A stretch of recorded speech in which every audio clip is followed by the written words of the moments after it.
Kota Solo bersiap menyambut kepulangan Presiden Joko Widodo setelah 10 tahun menjabat sebagai Presiden Republik Indonesia.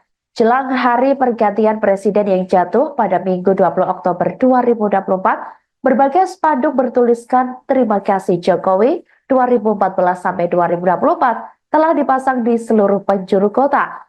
Hal itu menciptakan suasana hangat dan penuh rasa syukur dari masyarakat.